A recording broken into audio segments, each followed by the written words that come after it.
여러분, 지금 사우디 리야드 북서쪽 사막에서 벌어지는 유무라바 프로젝트는 도시 개발이 아니라 한국과의 안보 구조를 다시 짓는 작업입니다. 면적은 자그마치 19제곱킬로미터의 규모이며 여기에 투입되는 금액도 70조에서 95조 원급으로 상상을 초월합니다. 또 이 초대형 도시에는 도시의 두뇌를 한국 기술이 통째로 맡게 됐다는 사실이 전 세계를 충격에 빠뜨렸습니다. 사우디는 10만 가구 1만 객실 호텔 4만 5천석 경기장까지 포함된 이 거대한 도시의 모든 전력, 교통, 보안 데이터를 하나의 통합제어망에서 관리해야 했고 이를 국가급 안보 인프라로 규정했습니다. 해킹 한 번이면 도시 전체 나아가 국가 기능이 멈출 수 있기 때문입니다. 그렇다면 이런 의문점이 들 것입니다. 왜 꼭 한국이지? 라는 의문점 말입니다. 그런데 사실 미국의 기술은 이전 제약이 많았고 중국 기술은 보안 리스크가 컸고 유럽은 실증 데이터가 부족했습니다. 결국 국가의 급소를 누구에게 맡길 것인가 라는 질문 앞에서 사우디가 신뢰할 수 있었던 유일한 후보가 한국이었습니다. 한국의 폐쇄형 데이터 운영구조,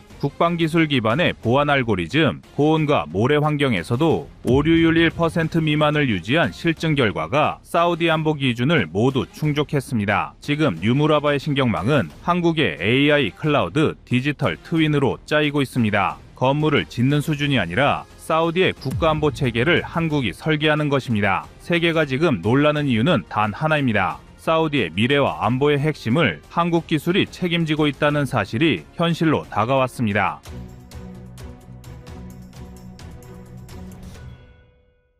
이 보도에서 사우디 주택부 장관은 리야드 북서부 14제곱킬로미터 부지 위에 주택 10만 가구와 호텔 1만실, 학교와 병원, 공공 인프라를 한 번에 올리는 비전 2030 핵심 사업이라고 강조했고 이 프로젝트의 스마트시티 구현 파트너로 한국 기업을 전면에 세우겠다는 의지를 서울 현지에서 직접 밝힌 것으로 전해졌습니다. 특히 눈여겨볼 대목은 뉴무라바의 두뇌 역할을 하는 디지털 트윈과 도시 운영 플랫폼입니다. 국내 IT 전문 매체들은 네이버가 사우디 메카 메디나 제다 세계 도시에 이미 디지털 트윈 플랫폼을 구축한 데 이어 뉴무라바와의 협약을 통해 로보틱스, 자율주행, 공간지능, 스마트시티 통합 플랫폼까지 올인원으로 공급하는 구조가 열렸다고 분석했습니다. 이 기사들에 따르면 네이버가 사우디와 진행 중인 디지털 트윈 사업 규모만 1억 달러 이상, 우리 돈 1,300억대 수준으로 추정되고 뉴무라바에 적용될 스마트시티 솔루션은 그보다 훨씬 큰 수십억 달러 단위의 패키지로 확장될 가능성이 크다고 평가합니다. 사우디 입장에서는 전력, 수도, 교통보안 데이터를 초당 수백만 건씩 처리해야 하는 도시를 한 번에 띄우는 작업인데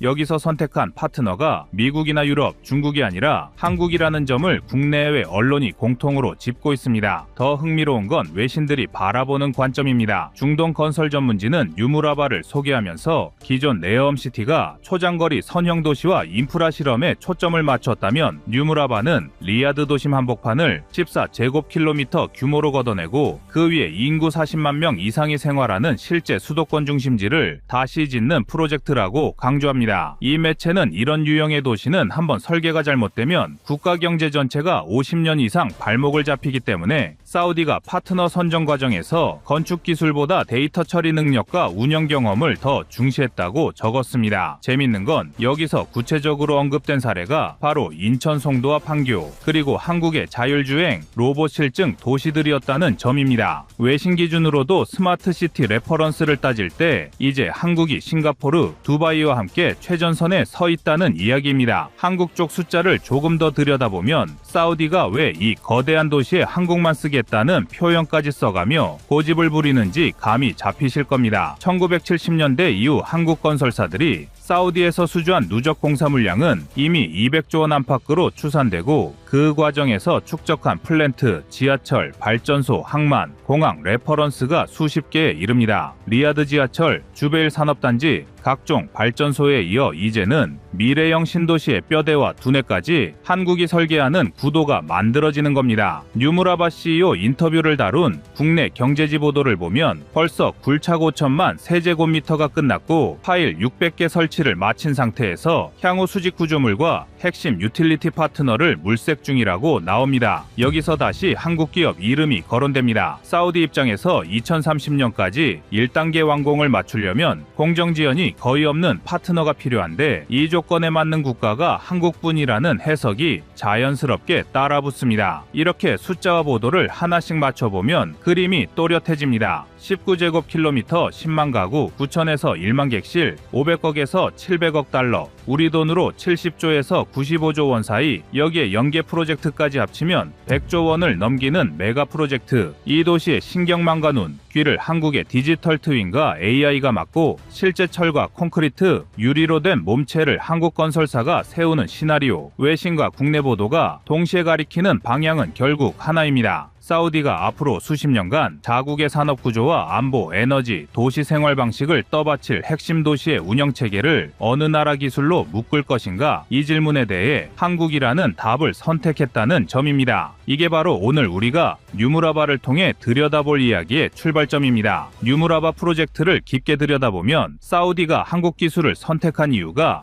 단순한 건설 효율이 아니라 국가안보 전략 때문이라는 사실이 뚜렷하게 드러납니다. 사우디는 2019년 아람코 정유 시설이 드론 공격을 받았을 때 하루 생산량의 절반이 멈추는 충격을 겪었습니다. 이 사건 이후 사우디는 도시, 에너지, 교통 인프라를 하나의 국가 방어 체계로 묶는 전략으로 전환했고 뉴무라바는 이 전략의 시작점이 되었습니다. 이 도시의 디지털 트윈은 리야드 전체 전력 흐름, 교통 패턴, 운영 데이터를 실시간으로 수집하는 구조인데 이 신경망이 해킹되거나 오작동하면 국가 전체가 마비될 수 있습니다. 그래서 사우디는 디지털 트윈 파트너 선정에서 사이버 보안과 운영권 통제를 최우선으로 잡았고 여기서 미국, 유럽, 중국 기업이 대거 탈락했습니다. 외국 기업 체계는 도시 데이터를 본사 클라우드로 자동 송출하는 구조가 많았고 사우디 정보부는 이를 국가 안보 위험으로 판단했습니다. 하지만 한국 기술은 도시 운영 데이터를 전량 현지 폐쇄형 네트워크에서 처리하는 구조를 제시해 조건을 충족한 유일 후보가 되었습니다. 사우디가 한국의 디지털 트윈을 국가급 인프라로 분류한 이유는 한국의 데이터 통합 기술이 국방지휘 체계와 구조적으로 유사하기 때문입니다. 한국은 이미 군지휘 통제 체계에서 초당 수십만 건의 전장 데이터를 통합 보정하는 경험을 갖고 있고 열환경, 전자전, 센서 왜곡 상황에서도 안정적으로 데이터를 유지하는 기술을 축적했습니다. 사우디는 이 기술적 배경을 검증했고 한국의 도시 운영 플랫폼이 실제로 45도 이상 고온에서도 오류율 1% 미만을 기록한 테스트 결과를 확인했습니다. 즉 한국의 스마트시티 기술은 민간 기술이 아니라 국가급 관제 기술로 평가된 셈입니다. 사우디가 또 하나 주목한 요소는 한국형 모듈러 공법이 사막 지역의 안보 리스크를 크게 낮춘다는 점입니다. 중동 건설은 연간 70에서 80일 이상 강풍과 고열로 공사가 중단되고 정세 변화나 테러 위험으로 현장 인력 철수 상황이 자주 발생합니다. 기존 현장 시공 중심 방식은 이런 변수를 그대로 맞아야 하지만 한국의 모듈러 방식은 전체 구조물을 공장에서 완성하고 사우디 현장에서는 조립만 진행해 공정 지연 가능성을 구조적으로 차단합니다. 실제로 한국 모듈러는 공기 40% 단축, 비용 25% 절감, 조립 정밀도 0.1mm 수준을 기록했고 사우디는 이를 국가 인프라 구축에서 가장 신뢰할 수 있는 방식으로 판단했습니다. 국가급 도시를 한 번에 올려야 하는 뉴무라바에서는 이 공정 안정성이 곧 안보입니다. 공사가 지연되거나 품질이 흔들리면 전체 도시의 전력, 수도, 교통 체계가 불안정해지고 국가 지휘 체계가 위험해지기 때문입니다. 이번 프로젝트에서 사우디가 공식적으로 언급한 한국만 쓰겠다는 표현은 정치적 수사가 아니라 한국 기업의 장기간 성과에서 나온 결론입니다. 한국 건설사는 지난 50년 동안 사우디에서 누적 200조 원 규모 사업을 수행했고 공기 준수율과 품질 안정성 98%라는 기록을 남겼습니다. 사우디 국부펀드는 이 데이터를 뉴무라바 심사에 직접 반영했고 그 결과 한국 컨소시엄이 모든 부문에서 안보, 운영, 기술 기준을 충족한 유일한 후보가 되었습니다. 더 중요한 변화는 뉴무라바가 앞으로 사우디의 국가 안보 플랫폼으로 확장될 것이라는 점입니다. 이 도시는 에너지 부하 변화, 교통 흐름 이상, 군, 경찰 대응 속도까지 실시간으로 분석할 수 있는 구조로 설계되고 있으며 이는 도시 하나가 거대한 조기 경보 체계로 기능할 수 있음을 의미합니다. 한국의 인공지능 센서, 데이터 처리 기술이 이 도시의 눈귀, 신경망 역할을 맡는다는 건 사우디가 사실상 한국 기술을 국가 방어 구조 속으로 채택했다는 의미입니다. 중국 기술은 보안 보안 위험이 컸고 미국 기술은 이전 조건이 까다로웠으며 유럽 기술은 실증 데이터가 부족했습니다. 결국 사우디는 위험을 감수하지 않으면서도 국가급 운영 능력을 가진 한국을 선택한 것입니다. 이제 뉴무라바는 95조 원짜리 도시가 아니라 사우디의 미래 국가안보와 경제 구조를 동시에 떠받치는 전략 인프라입니다. 그리고 이 도시의 두뇌와 뼈대를 한국이 설계합니다. 이것은 단순한 수주가 아니라 한국 기술이 중동 국가 전략의 심장부에 들어가는 사건입니다. 한국 기술이 사막 한복판에서 국가 안보의 기준을 다시 세우고 있고, 이 선택은 앞으로 사우디뿐 아니라 UAE, 카타르, 쿠웨이트의 메가시티 사업에도 한국 기술을 기준으로 삼는 흐름을 만들 가능성이 큽니다. 한국이 처음으로 도시 안보 데이터의 3가지 축을 동시에 장악한 사례가 지금 뉴무라바에서 현실이 되고 있습니다.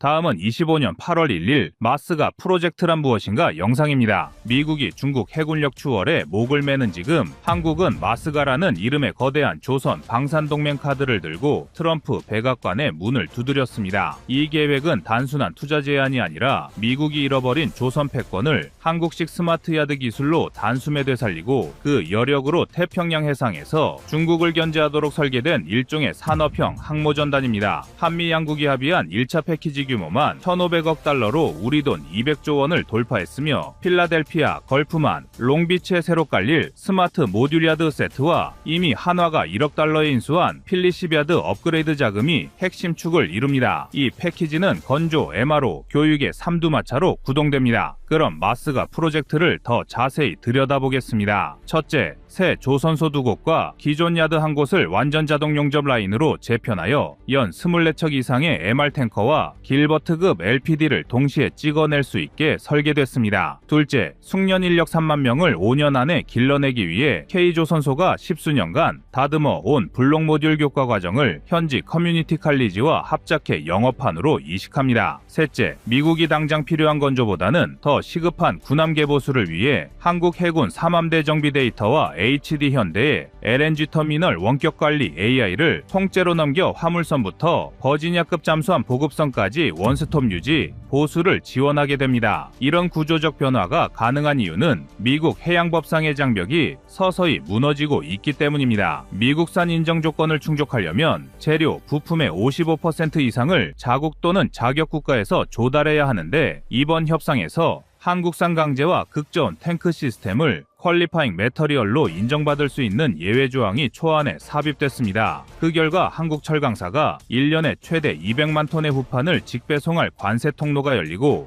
국내 하도급사 120여 곳이 미국 현지 2차 협력사로 편입돼 수출 포트폴리오를 다변화하게 됩니다. 숫자만 보면 미국은 2000년대 초 400여 개에 달하던 상선, 군함조선소가 현재 21개로 쪼그라들었고 연간 건조량도 3척에서 5척이 고작이지만 중국은 이미 해군 함정 340척 체제에서 2045년 400척을 내다보며 현 300척인 미 해군보다 건조 속도를 1.5배 끌어올렸습니다. 바로 이 톤수 격차가 마스가의 정치적 명분이자 경제적 실익을 동시에 보장하는 배경입니다. 이번 프로젝트는 한국 방산에도 직격탄급 호재로 작용합니다. 우선 미국 현지 건조 분량 중 30%를 한국산 부품 모듈로 후속 납품하는 역환류 체계가 명문화되면서 KDDX 통합 마스트, 능동위상 배열 레이더, LNG 추진 모듈이 미국 조선소 납품 리스트에 자동으로 편입됐습니다. 또한 한미연합훈련 때마다 지적됐던 군수지원 딜레이가 조선소 내 통합 MRO 허브 구축으로 최대 42% 단축될 전망이고, 이는 곧 해군의 전구 회전율 상승으로 직결됩니다. 마지막으로 미 해군이 요구한 스텔스 상선 시험선 2척을 한국 기술로 공동 개발하면 탄소 중립 항의 핵심인 메탄올, 암모니아 듀얼 연료 엔진 개발비 중 40%를 미 국방 예산으로 충당할 수 있어 차세대 친환경 선박 시장에서도 한국이 주도권을 확보하게 됩니다. 결론적으로 마스가는 관세 협상용 협상 카드가 아니라 한국형 방산, 조선 복합 수출 생태계를 미국 본토로 확장하는 거대한 인큐베이터이며 대중견제라는 전략 가치까지 더해져 양국 정무와 경제 그리고 안보 이해가 완전히 맞물린 첫 사례로 기록될 가능성이 큽니다. 한국이 제안한 마스가 패키지가 1,500억 300억 달러인데요. 이 금액은 어떤 방식으로 투자될까요? 먼저 패키지의 55%는 신규 확장조선소 3곳에 투입되고 25%는 미 해군 유지, 보수 설비 현대화이며 나머지 20%는 현지 인력 재교육 기금으로 배정됐습니다. 그중 조선소 3곳 가운데 핵심은 펜실베이니아의 필리시비아드입니다. 한화 오션이 1억 달러에 인수한 이 공장은 이미 전 세계 조선소 최초로 금속 3D 프린터와 디지털 트윈 기반 실선 실증을 병행하는 하이브리드 체제로 전환을 시작했는데요. 2027년까지 연 6척 규모 LNG 운반선과 2척 규모 길버트급 상륙함을 동시 생산하도록 설계값을 올렸습니다. 여기에 HD 현대가 느라 로보틱스, 퍼소나 AI와 손잡고 개발 중인 휴머노이드 용접 로봇 23대를 2028년 말까지 투입하면